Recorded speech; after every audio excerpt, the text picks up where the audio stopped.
good to hear the recording and progress. Yeah. The first time I ever did a Oh, show with oh. somebody. Hey, we got the music going on for the intro.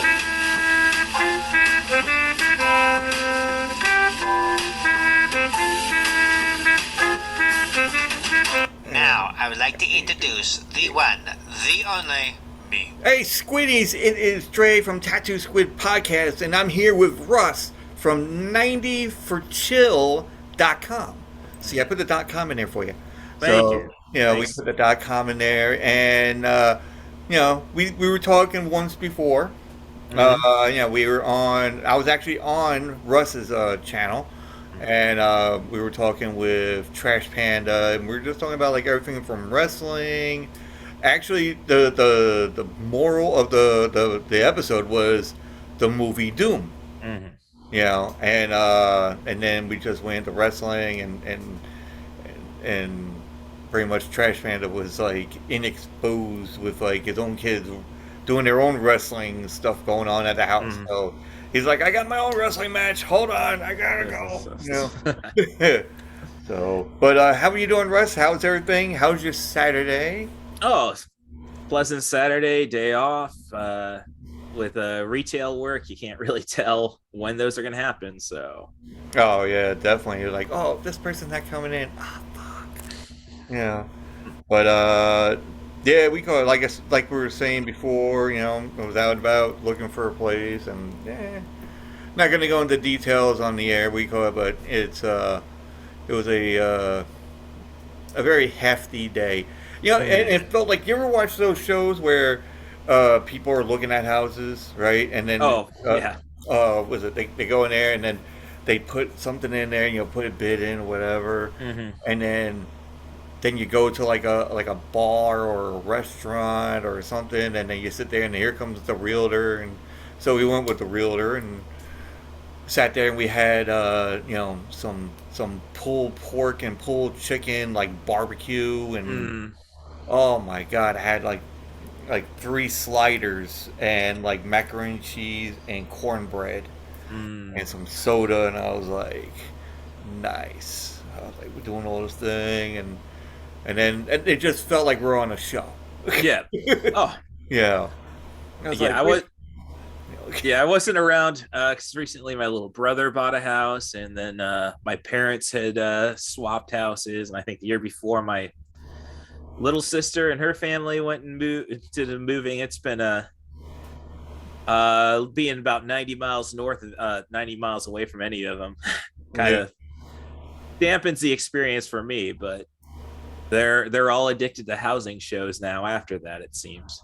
Yeah, that's what it seems like, because like I said, when I was married, we did a whole, we were looking at houses, and then we thought about houses, and then we started looking at these housing shows, and the bidding wars, and then putting the stuff together now and trying to make it all worthwhile, and now it's like it gets stressful, so Oh, people, so yeah, I don't know, have never really thought about having a family myself, so I've just been apartment life for me. So, well, yeah, but I mean, the only because we have an apartment, but the only thing is the shit fucking goes up. oh yeah, no, Yeah. I misread my last lease, and it was like, oh, it's gone up $60. Damn, did I make the same mistake last year?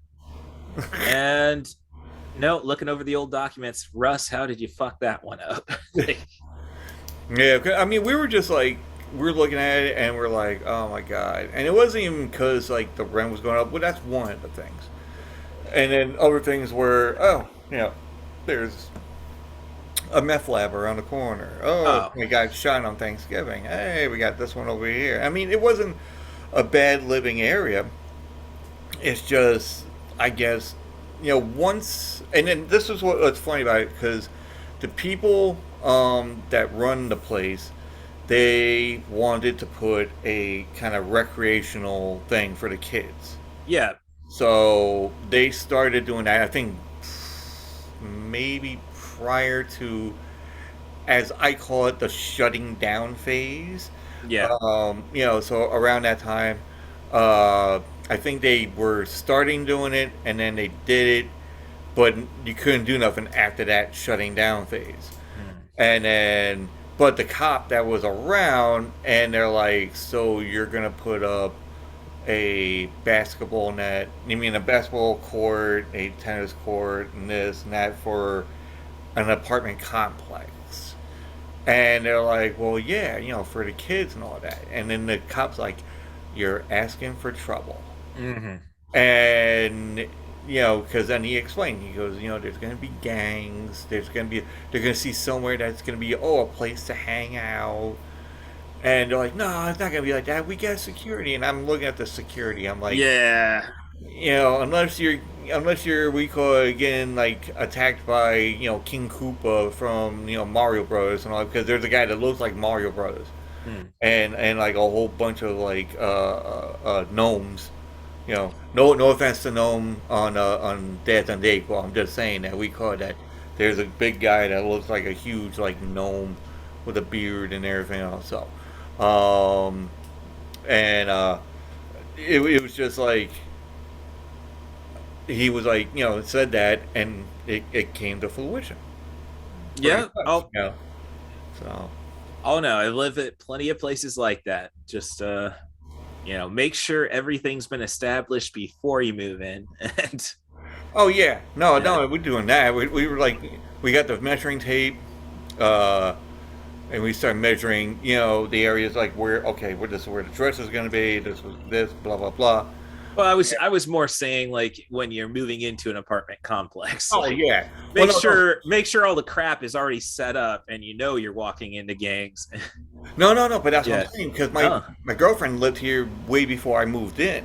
Ah. So she was saying that it's like there was like nothing going on. It was like the nicest place. I mean, I mean, there's certain times there is the nicest place to live, and then and I know she was joking around about it, and it's like it was all nice until you moved in. Yeah, and I'm like, okay, I'm like, just because I saw a guy going like start banging somebody's car, going, you know, and then I'm like, somebody's beating up somebody's car outside. It's like, what the fuck, But that it was nothing compared to what we seen, around in this area. So it was Yeah. like, like the meth labs. They had like one that they shut down, and then there was one in collusion, not collusion. I mean, one that was under suspicion. Right. Uh, Right. and then you got like Thanksgiving came around. It's like, oh, it was just funny because we got home from my sister's place, and we got home and we were watching a movie, and it was like 1 o'clock in the morning, and then the next thing I know, I see like spotted lights or whatever, and I figured, oh, maybe somebody's car getting towed or some shit. Next morning, it's like that day that you go and get your Christmas stuff out, right? Right. So we go to the garage where our apartment has like garages that if you want a garage you can take one, Mm. and it'll charge you like what, like 100 or something, like a month or something. Yeah, pretty fair, honestly. Yeah. So, Especially for New York, because yeah. I got family in Western New York, so Yeah. And it was like as soon as we got there, we call it the crime scene van, like right across the street from our garage area, and I'm like, what the fuck happened here? I'm like, a crime scene van? I'm like, what the hell? There was a murder or something? And sure enough, somebody got shot. Like on Thanksgiving. We had like the neutral woman. There's always that one person that knows everything about yeah. the area or whatever, and she's talking to the one guy that we call. Actually, I dubbed him the mayor because he pretty much, the section that we live in, he pretty much knows who's going to be leaving, who's coming in. Mm. Oh, that one's from Jamaica, or this one's, like, he knows everybody. So then all of a sudden the lady's like, I'm like, so what's going on with the crime scene van? She goes, well, somebody got shot. I guess somebody didn't like the turkey. Okay. All right. You can't have that shit be dry. I mean, Yeah. Yeah, I know. They're like, what the fuck, son of a bitch.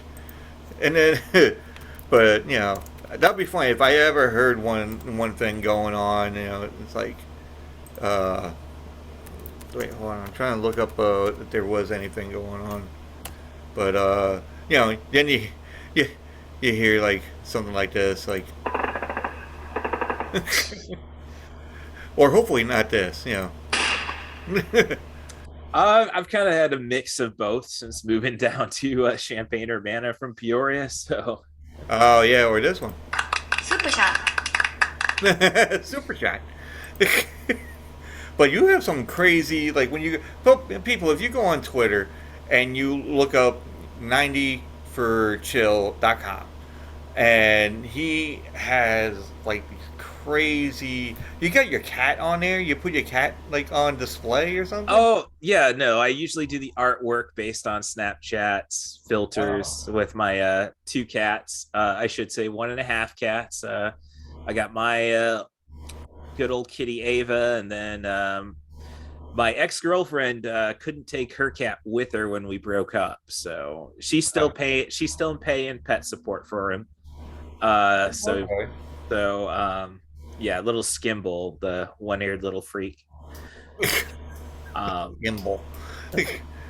I thought I'd come up with weird names, but Well, it was based off Skimble Shanks, the railroad cat from T.S. Eliot's Book of Cats / the musical Cats. And as I'm saying that little bugger's rising up. Like, yeah, that's great. I mean, I had cats, and it's like in the beginning, I never really had cats in the beginning. Like when I was younger, we always had dogs. We always had dogs. It was like we had 3 dogs. My parents are like, all right, we're dog people. Mhm. They didn't really like, had cats. And all right, and then I think the next kind of animal I had, was like a fish. right. So, then usually we get some kind of like, we got 3 dogs. And I think the first one, not the first one, but the ones that we had when I was younger, one was a German Shepherd, one was like a uh, German Shepherd / Doberman, I think it was. Right. And then we had the Bichon Poodle Mhm. kind of one. It was like black, and his name was Rocky. Yeah. I don't know why he just like, I'm wondering if I could be able to do the shit that you can do now with like Snapchat and use a phone or whatever, like and then and Yeah. like fucking he just stands there like hind legs like this, and then I just want to go and do the Rocky song. Yeah, flying high now, right? Yeah. Um, yeah, I grew up with my father just did not like animals. He tolerates dogs, but absolutely hated cats. I never understood that one. Like we were joking around with my former sister-in-law, like, oh, I'd love to get a cat, but the allergies. And I said, well, there's a shot for that. And then my dad just popped up and said, yeah, it's called a gun. It's like, in the meantime though, like I still take my Peoria is only 90 miles away, so I still take my cat to the same vet, like and then we stop by my parents' house, and my cat hates it just because she had to go and spend 90 minutes in a car and then getting a shot, and otherwise in her own territory she's fine with everybody. But she'd go and gravitate to my dad just because she knows my dad does not like her, so he won't bother her. Yeah.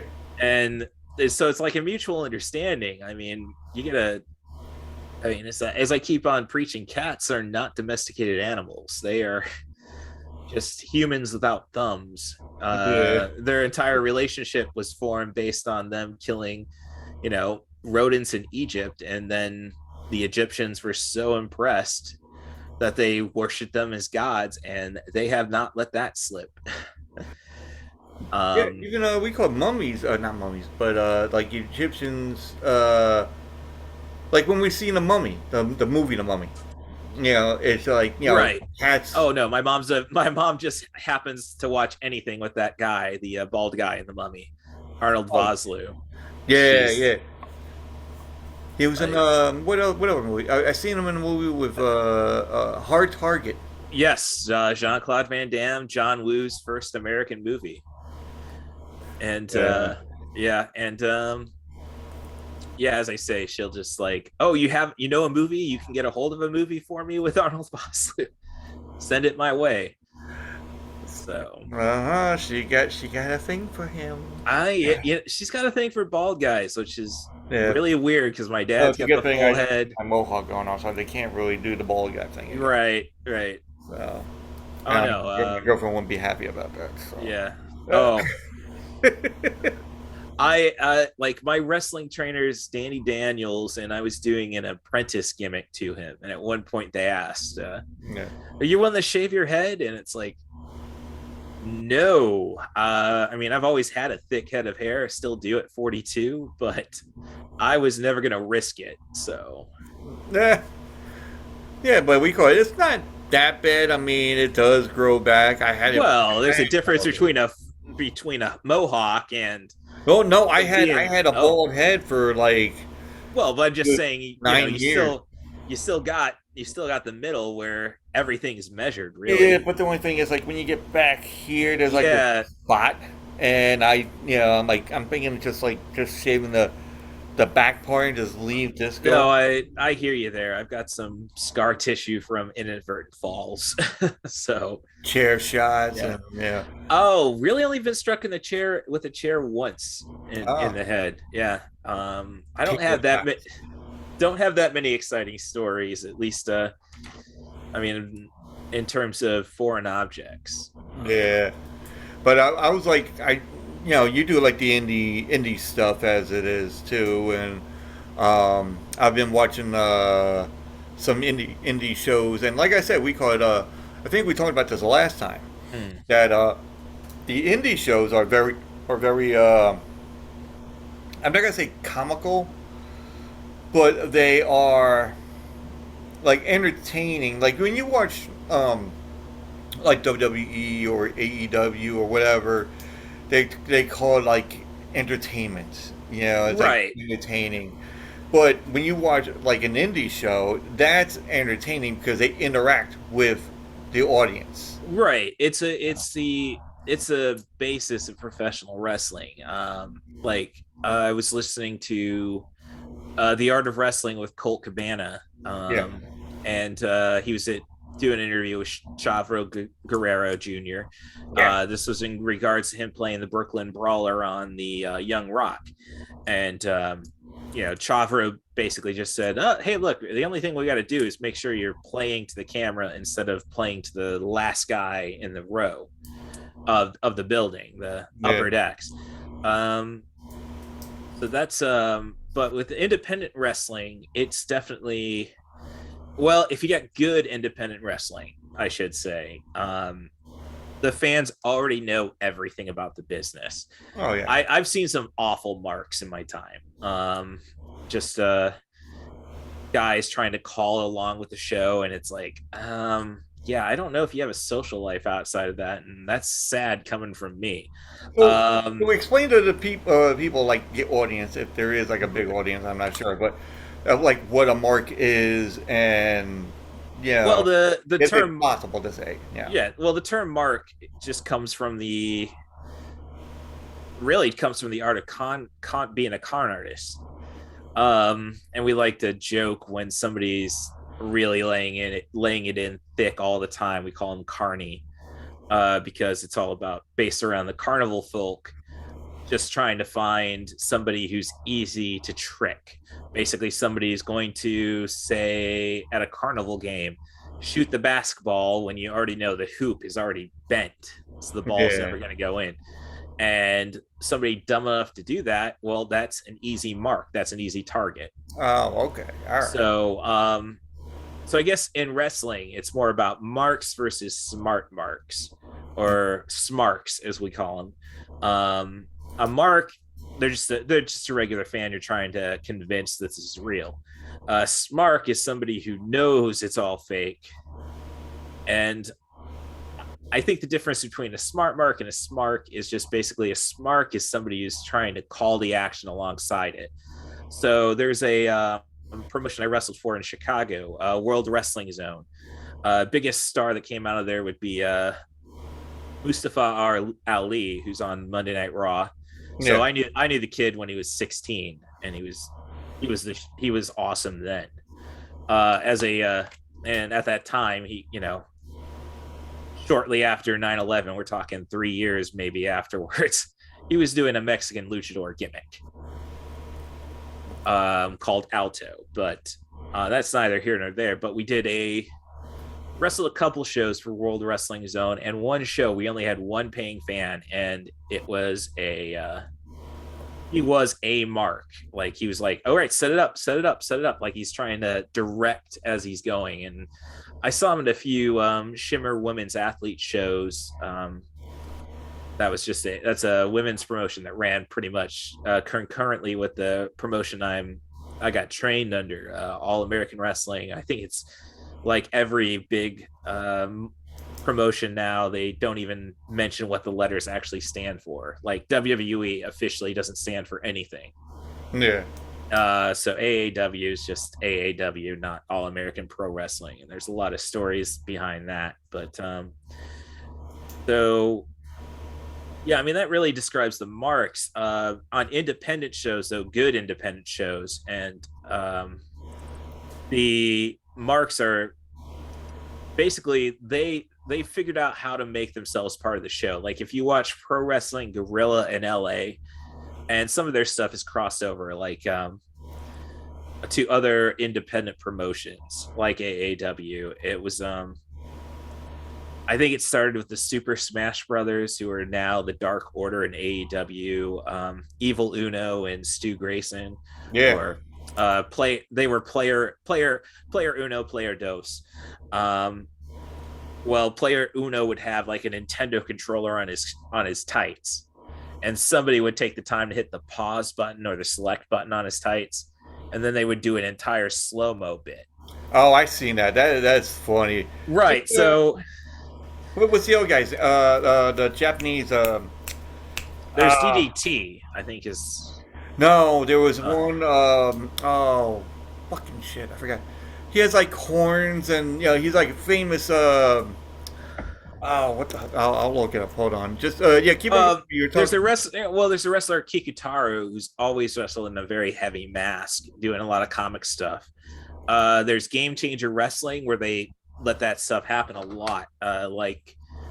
Recently, the match that got referee Bryce Rumsberg signed to AEW was him refereeing Invisible Man versus Invisible Stan. I've seen that, yeah. Yeah, so, and I know at one point Kikutaru goes and interferes in the match. Yeah, we call it Jushin Thunder Liger. Oh yes, the famous thumb in the bum conga line. And he does like a remote control thing. Yeah, that also, I think, I know Tommaso Ciampa, and I've met Ciampa. And they did an entire I Believe I Can Fly bit from in regards after they did the entire thumb in the bum conga line. Like, oh yeah, with the Guerrilla Wrestling Pro Wrestling Guerrilla. Yeah. So smart. So there's like two independents. You got that where everybody knows what's going on and they want to fulfill a role in the show, and then you have your simple shows, just run in small little towns, no talent really. I shouldn't say no talent, but no draws except for the people who bring their friends along. Yeah. And just basically playing hero for themselves, which is kind of how my wrestling career simultaneously spiraled and went up a level at the same time, because I called out I tried dropping a pipe bomb in Peoria. This is before the pipe bomb happened, and they don't really, promoters don't like the inside baseball stuff if they know they don't run a strong show. Yeah. So I was basically saying, like, yeah, I know you're here for this guy. This guy is happy being a star at this level in Peoria, wrestling in front of 80 people at most. I'm taking my weekends trying to find other places to be, actually wrestling under NWA affiliates at the time. and I don't get the chance to shine here. So I mean, I've always like it. Wrestling is something you got to get in there, and you got to find a partner fast, or it's just gonna drive you nuts. Oh yeah, definitely. It's just like it definitely drives you fucking nuts. But yeah. So whatever wrestling people have you come across? So as you say, started. So my entire story is flunked. I knew I was going to flunk out of the computer science program at IC at the local junior college, and I was always somebody who'd like tried to please my parents, and in a sense that I only applied to the University of Illinois, and I thought computers was going to be my thing. I didn't get accepted, so I went to the junior college. That ended up being more like high school. I hated high school. Um, I was there to wrestle, amateur level, try to get a scholarship somewhere. That was the entire plan. Yeah. My parents caught at the time. It was the about the end of ECW, WCW, and my parents caught on that. Okay, that's what he's really focused on. So it was basically, if you go and get your associates in general education and the web designer certificate, we'll pay for wrestling school. And I did both those things, an extra year of my life I didn't want to use. And then, 2 weeks late, 2 weeks after graduation, okay, it's time to get a job. It's like, there's no wrestling in Peoria. What am I supposed to do? Yeah, it's true. And I thought it was basically, well, you're sending my little sister to play soccer at Bloomington. Where's my, $10,000 tuition and all that. So I spent 3 years on the local, like, there was a promotion running in Peoria, ran by a guy who's basically saying I'm a professional because my little brother, who flunked out of Windy City Pro Wrestling and HWA, Heartland Wrestling Association, best known for being on MTV's True Life. Yeah. He got the basics. We know what we're doing. So I did that I was saying, well, I'll stick with this a year and a half because most wrestling schools are an 18-month thing at the time, at least from what I was reading on the internet. Planning to move on to Ring of Honor when CM Punk was the instructor there. And then, of course, everything went to shit in my life. My best friend that I'd met, and she was like the same night I broke my wrist prepping for a light heavyweight championship victory. Well, I shouldn't say same night, but I ended up breaking my wrist, needing surgery, and then in the meantime, we're still like, it's a tough story. She was No, yeah, you don't have to talk about it. yeah, but so eventually, so I ended up staying around Peoria for a while because I had my buddy saying, well, we can get booked in Davenport and Springfield. We're doing it. You don't need to go to Ring of Honor. We're professionals. And we eventually got into Milwaukee and Chicago with the World Wrestling Zone. And that's definitely not it. And I was going through like, basically, I had no idea what adulthood was, honestly, because I was still living at my parents' house. I was working and I was wrestling and everything was good. It's just, I just knew that's not what it's supposed to be. So eventually I was just driving, like wanting to expand myself. I went up to Chicago for their biggest show in AAW.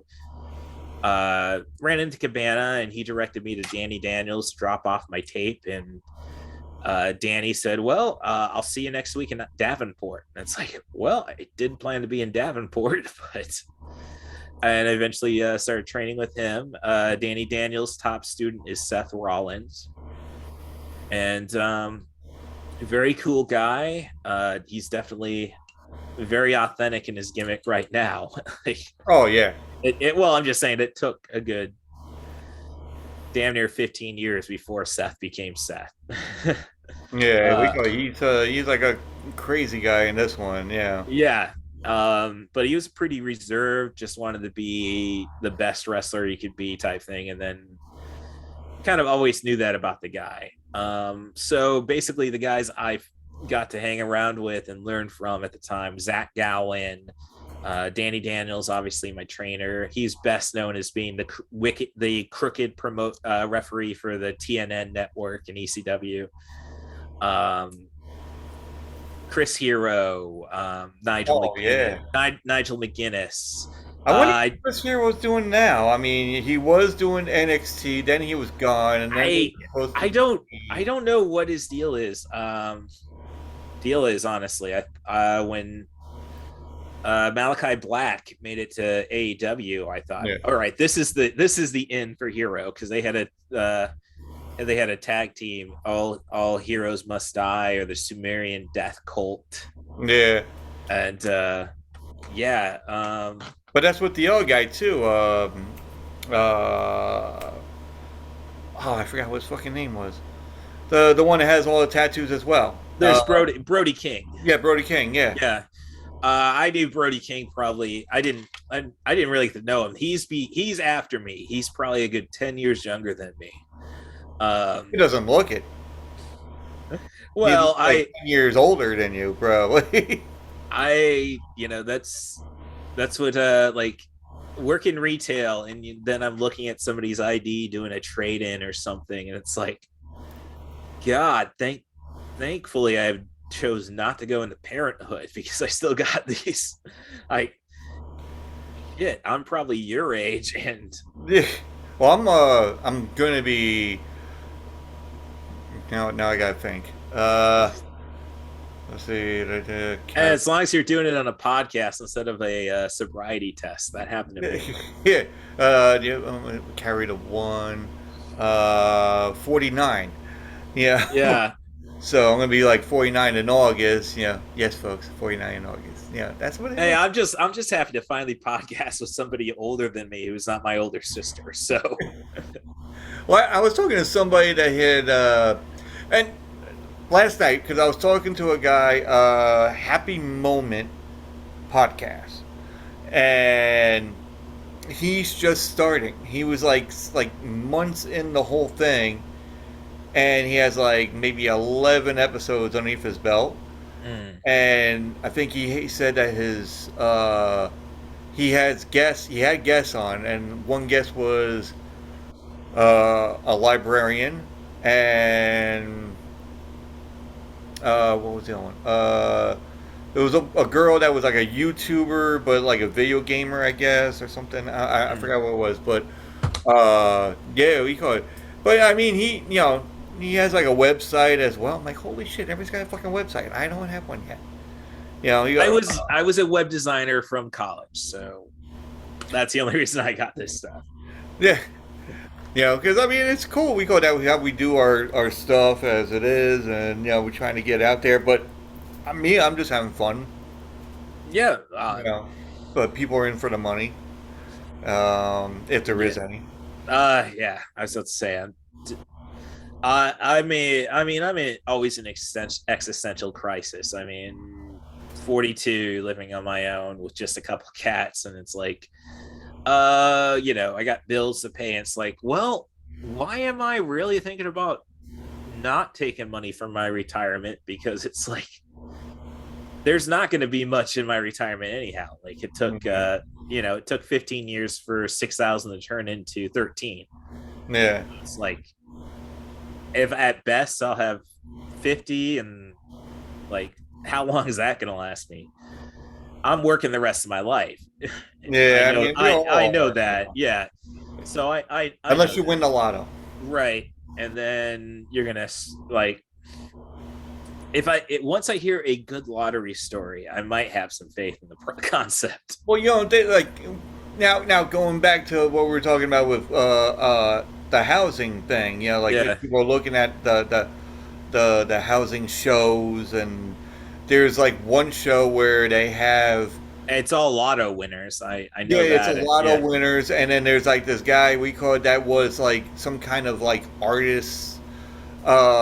He's like a designer or something, and he won like that. And then next thing you know, he's just getting tattoos left and right. You know, just like, all right, this episode now he's got a whole neck done. I'm like, whoa, where the fuck this come from? You know, and he's like, grabbing people that won the lotto. Like, how much did you win? It's like, oh, about $15 million. Wow, we could buy a lot of stuff now. You know, I'm like, what do you mean we? It's their fucking money. Yeah. I would hope, you know, I mean, ideally, if I won the lotto, it's like, as I say, ideally, it's like keep 2 million of it. Otherwise, do my best to go and put that to charity and all that. Yeah. Basically, I get 1 million, and then I get 1 million if in case I fuck up. Hmm. Is the idea? Yeah, it is I just mean, crazy, and I mean, you can't like there. I don't like. It's so tough right now. It's like you got to have security. Period. yeah. Even if I Um, can win, like maybe I don't know, if I had like maybe 1 million and just have it in the bank and still work, but then just keep that millionaire, don't even touch. yeah, I. I mean, I don't know why anybody would want to quit their job unless they're going to start their own business, what have you. If you got a plan, cool. Yeah. But like as they said in Kill Bill, retirement is the leading cause of death. I mean, if you have it set up, like my parents, they work for the state, Mm-hmm. so they were like, they were done. They did their like 40 years in what they were doing, and now, I mean, I'm not saying they're resting comfortably, but Oh, they it's are, they're with my sister. They're living there. They have money up to the side. They're paying what they gotta pay, and they gotta do all this stuff, but it it's not to the point where they're like, oh my god, what am we supposed to do now? They're in their 80s. They're living their lives. It yeah, is what it is. right. Me, I'm like, I have no fucking clue. I'm like, if I'm, when I reach, and I said this like a couple of times, I don't know, on this or just in life in general, I said that I probably won't be seeing the, past like 56. You know, Oh yeah, it's fun to say that until you actually hit that milestone. yeah, I Like, mean, I mean, it's like, I'm 42. I didn't have any grandparents who lived. I mean, grandfathers, I should say, yeah, who lived past 78. So it's like, okay, I have obviously hit midlife. yeah. And, I don't know. That's why I was like, for some reason that's the thing I had in my mind, and I'm like, oh, I'm not gonna. For some reason, I'm not gonna pass like 56. And then what are you trying to say? I'm like, no, I'm not saying I'm gonna do suicide or something or no, no, I anything get. stupid. It just feels like I'm not gonna pass 56. Well, I Yeah. mean, I've started therapy, so I'm getting myself prepped for the to prevent myself from doing See, and anything. I'm writing shit down out here like it is like a therapist kind of thing. Oh yeah, no, You this know? is like I guess you could say my therapy homework for the after the last one was find something to that you enjoy that doesn't depend on other people. And it's like, well, fuck, I'm a creative type. Like Yeah. I've written, I've written screenplays. I got my Main Event of the Dead, my pro wrestling zombie screenplay, all copyrighted and bollocks like that. Oh, that's right. You did the monster, screenplay thing. Yeah, Oh, so zombie, it's zombie, zombie. I'm sorry. right, right. I mean, it's something that like I was writing. So I mean, that's how I got back into college. Like the second time was, um, well, I don't know how I talked myself into going back. Maybe it was a girlfriend at the time. I don't know. But I enrolled in junior college again, and it's like, oh, you got a screenwriting course. Great. I can finally figure out what to do with all my journal writing because I had a friend who pretty much took care of me after my best friend passed. Oh, yeah, And then there's an entire story about that, but she told me, oh, you got to write this stuff down. You're not stupid, or you're not, you're not average, I guess is what she's saying. And so I started journalizing, and her idea was, and it was kind of based off Ghost World, was like, you write it, we'll do a comic book about it. And so I started documenting. I was known on the wrestling scene for having my nose in a journal and such all the time. Which is funny because I was always told, don't do that, you have to be social, and you should be on the wrestling scene. My biggest story out of pro wrestling was I got to work with Spike Dudley. Being 5'5", that's the guy who pretty much said it. I didn't think I could be as athletic as Rey Mysterio. And then you actually start wrestling and start doing weird, trying weird shit. Like, I don't know, Russ, you could probably do a shooting star press. And then you do, you start pressing your boundaries, and you end up learning you can do a lot of stuff with your body. You got the mat down there, you got like all the stuff to like the oh yeah and yeah. Oh no, there was a guy, Ryan Phoenix was his wrestling name, was his ring name, and decent fellow. I mean, we still have our disagreements because I think, as I said on my podcast, I got boycotted from wrestling in Peoria because I wasn't cool with Confederate flags being babyface stuff. But he was just a natural athlete, at least when it comes to pro wrestling. I could probably outdo him in every other field of athletics. But he just hit a split-legged moonsault. You've been trying to do that for how long? Oh, jeez. So yeah, I'm in there throwing the crash pad out there. Boom. Okay, did it. And I'm like, that's one of the more famous stories. We did our biggest show in Peoria, and we brought I was always responsible for the videotapes. Yeah. And we were at the bar afterwards, and we're putting it on the big screen, and the match, and the guy I was wrestling, okay guys, prepare to cringe, because I was setting up for a split-legged moonsault, and I ended up landing more on my face than anything, but I said, no, don't, no reason to cringe. I took it on the face. Russ, what did you say? I said I took it on the fuck.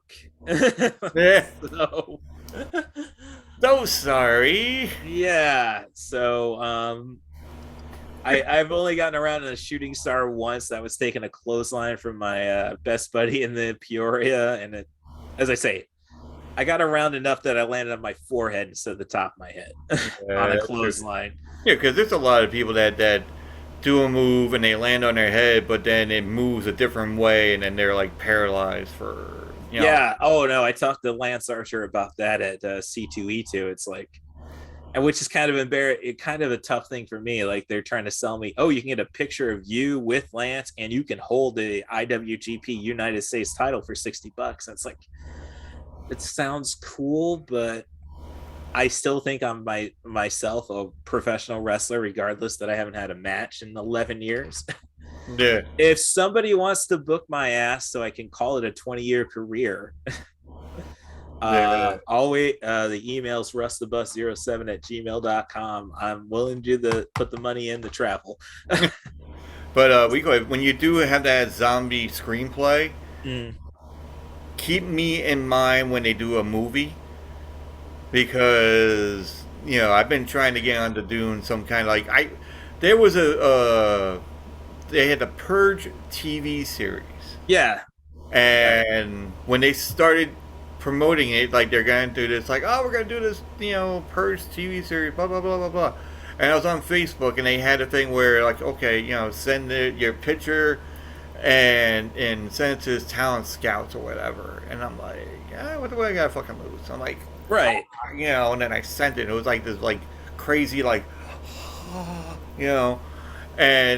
and I had a longer beard a little bit, and I was like, all right, I look like an evil Santa kind of thing, like strung out looking, and send it in there. But then they started calling, not calling, but they texting like, hey, can you come to New York City? And I'm Yeah. like, yeah, I don't know. I never really like traveling to the city, but I don't know how it is like you get there because a friend of mine did it, and he Mhm. went there. He went to the city.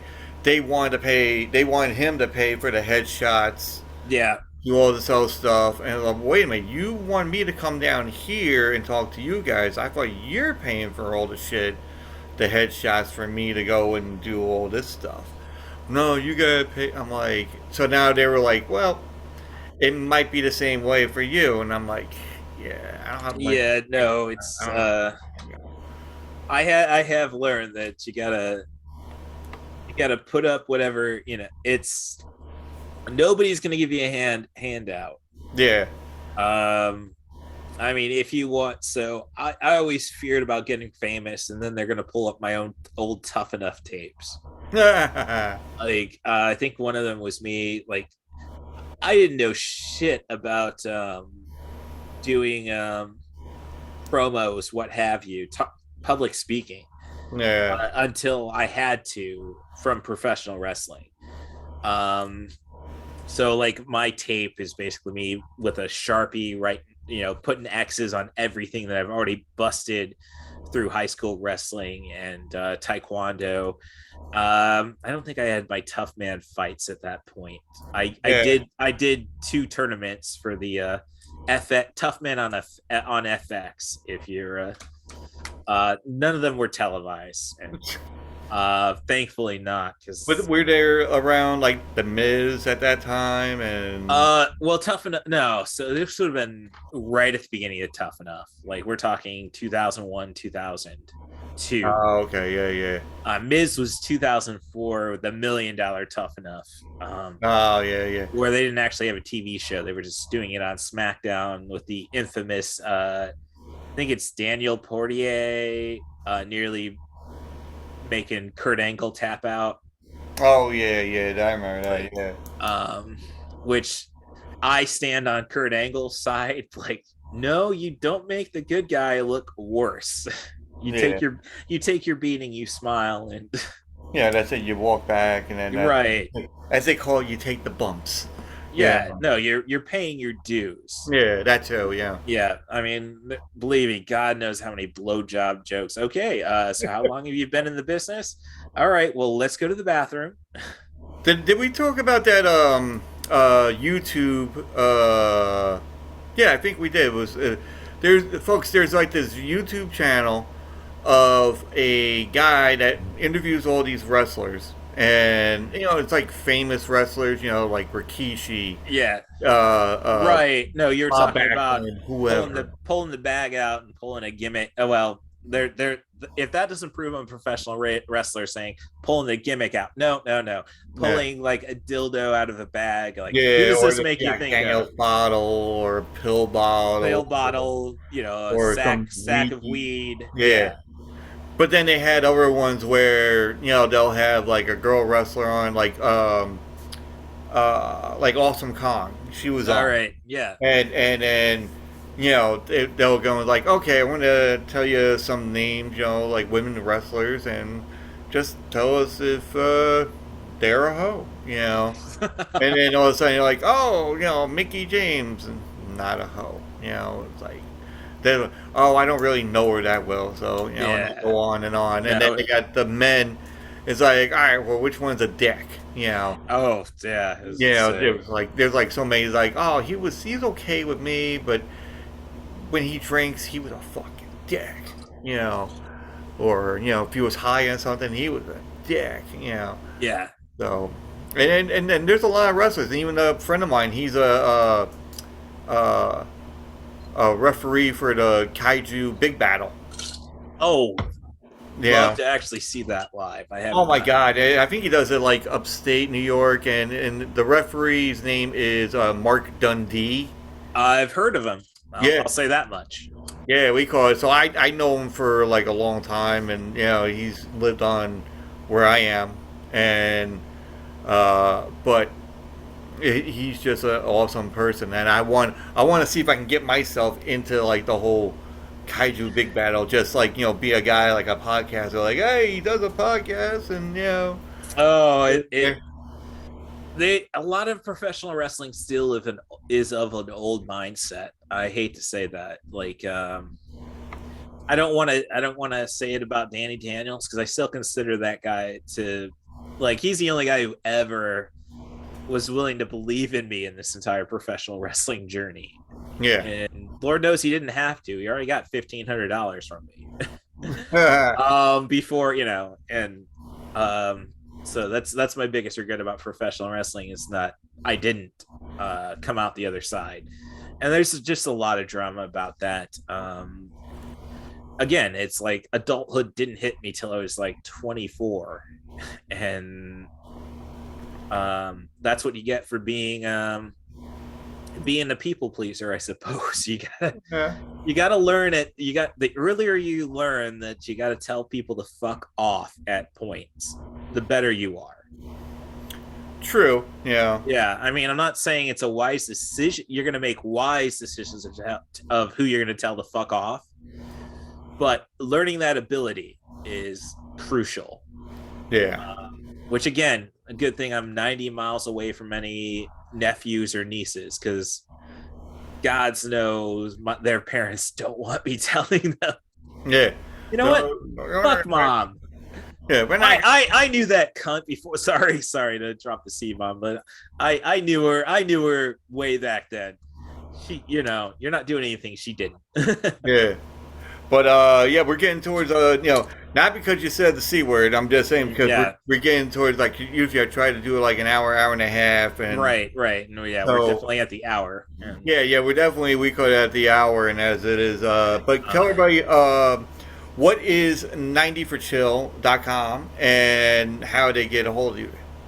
90 for Chill is a website that again was a mirror site of my primary site, Man of the Dead, which is my screenplay. If you want to send me information on how to get that out of purgatory from the creative sense, rustthebus07@gmail.com. That's RUSSTHEBUS07@gmail.com. Basically, I find that 90-minute movies are ideal.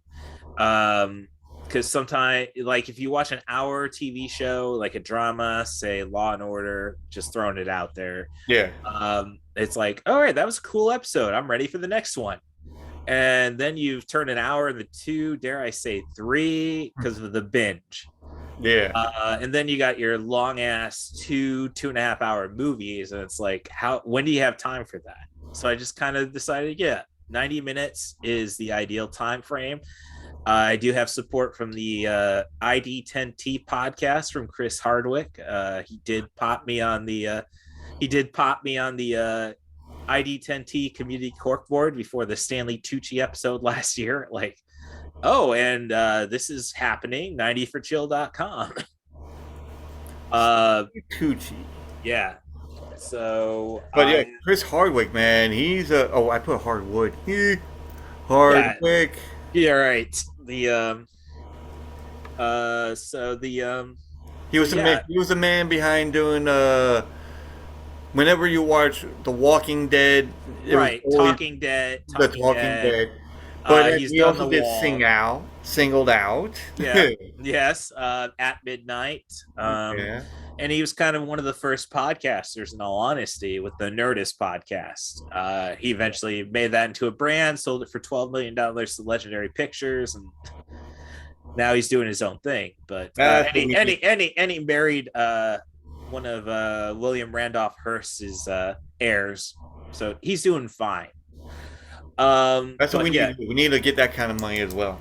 Yes. So so it's basically a podcast dedicated to. It started as a website dedicated to the 90-minute movies, and when I say 90 minutes, that's 74 to 100 to 99.59. Okay. And so basically, and recently, Pete Davidson did a rap on Saturday Night Live called "Short Ass Movies," which plays up to the fact that movies are way too long. So 90 minutes, like it's just a good time to fill. Of course, the podcast means a 90-minute movie is going to be a 2-hour experience for me because I'm taking notes and everything. True.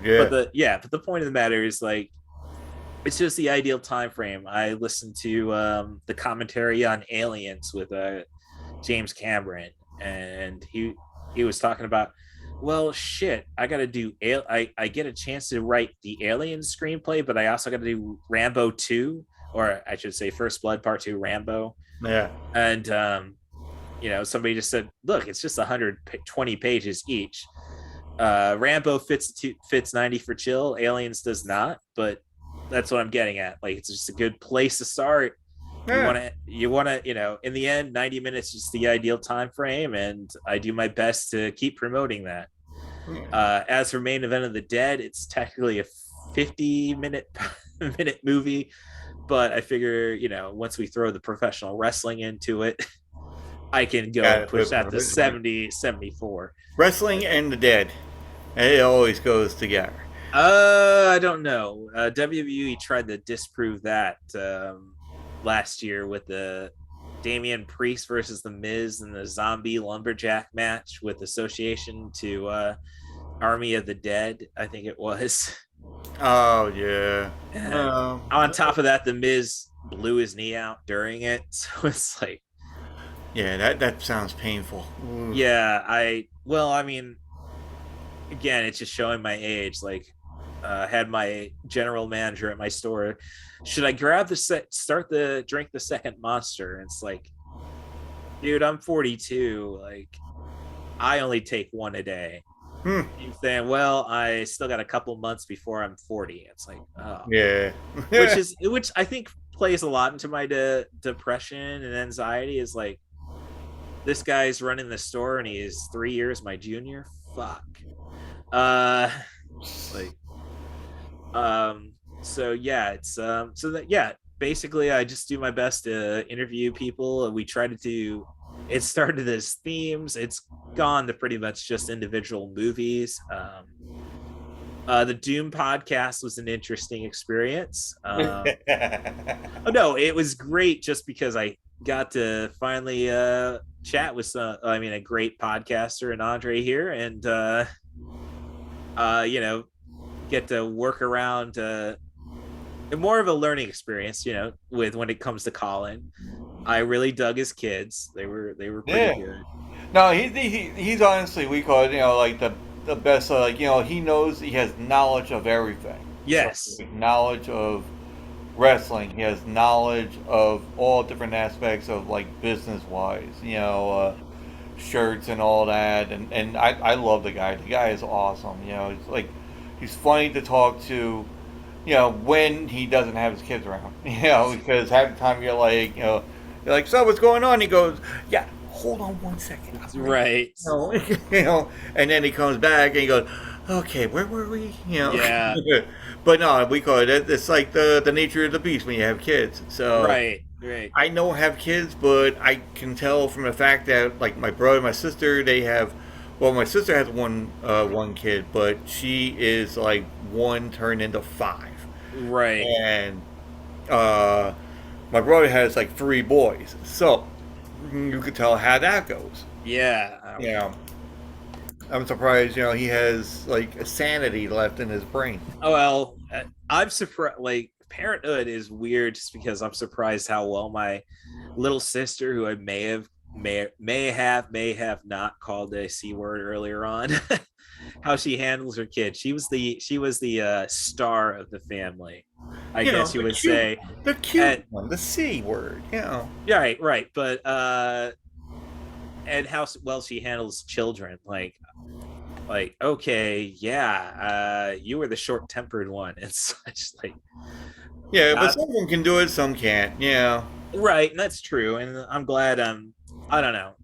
It's one of those, like, things play differently, maybe, kids. Yeah. But I can go and like, whenever there's kids around, I like to, like, play around with them and then just joke around, and they like it. They're like, ha ha ha, and all of a sudden now they get older, and you're like, why did it be so scary? I was like, because I like being scary. Yeah, I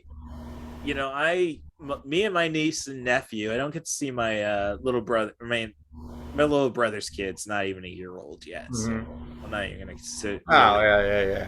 But Got a long way to go. yeah, I mean, it's I do my best to be the bad uncle in a sense. Like I let my little hey, my parents put on Boss Baby 2 to distract, to entertain. Oh yeah, that's a good movie though. No, not questioning that. My older sister, the poetic critic on Letterboxd, as we best know her, big Jeff Goldblum fan, so she'll push anything with him in it. Yeah. But like the movie ended while I'm watching AEW in the living room, and it's like, okay, this is the Darby Allin, Ethan Page coffin match going on. Oh yeah, okay. And it's like my little nephew comes in. Hey, the movie's over. What's this? Oh, This is something you're gonna shut up about yeah. and enjoy. And just sit there, relax. Watch Yeah. that's it. See what I used to do for myself. Yeah. No, I didn't go and throw myself through a coffin at any point. Yeah. I just didn't have I didn't have the opportunity to. Yeah. I would do it in a heartbeat. So, so where can they find you at? They can find me on, as I say, my primary website still is maineventofthedead.com, 90forchill.com, obviously. Yeah. My Twitter account that I use the most, I am one of those bastards who likes to sit on anything clever. So I've got 4 accounts. Like, oh, Russ the Bus. Well, that was my high school nickname. Yeah. God damn, I'm going to sit on that. But my primary Twitter account right now is at catbusruss, at CATBUSRUSS. And yeah, I think that's pretty much where it comes down to. Yeah. And you can follow me at Linktree. So you go linktr.ee/Tattoo Squid Podcast, TA2SQUID podcast, all one word. You'll find all the links in there. As I was preparing the last 90 for Chill, Google will help. Yes, definitely. Google does help because even my girlfriend says it. Just Google it. Yeah. Okay, fine. I'll just Google it. But then I type it. She gets on there and says it like, "Where is my work?" And then they're like, "Oh, you are not at work," and I'm like, "No, where is work?" Oh. That's why you gotta type it, and yeah, okay, I got it now. So, but folks, follow 90 for Chill. Go to watch and see Cat Bus Russ on Twitter.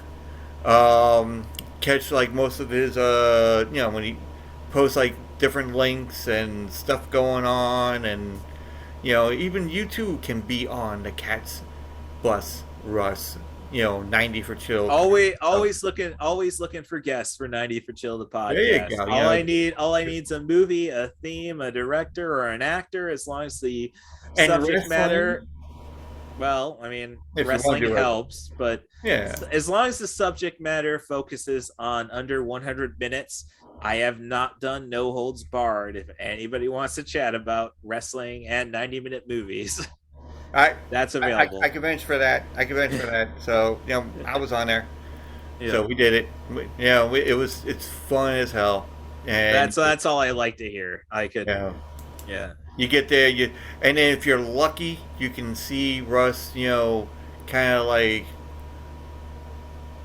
Yeah, free. Yeah, frozen for about like 5 seconds on. I haven't. I still haven't watched the video. Oh, that's funny, and we're still going on, folks. It's like he's like, okay,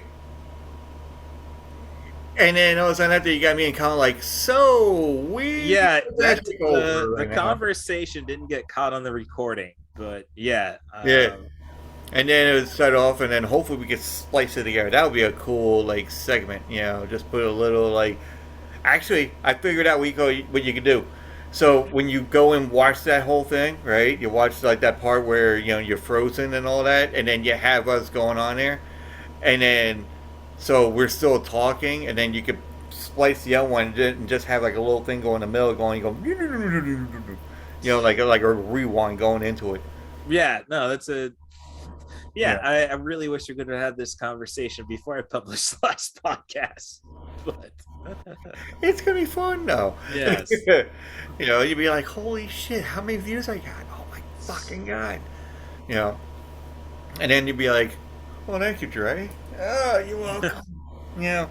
No, I'm just kidding. But yeah, go follow them, give likes, follows, be a follower. Be a follower for me as well. All right. Yeah, that's at podcast tattoo squid on Twitter. It's actually, yeah, at podcast tattoo squid, because apparently Twitter thinks I'm dyslexic. So instead of going tattoo squid podcast, you know, it's podcast tattoo squid. But hey, it is what it is. So go on there, follow. You know, I'm near 3,000, I think. I'm not sure, but we'll see what happens.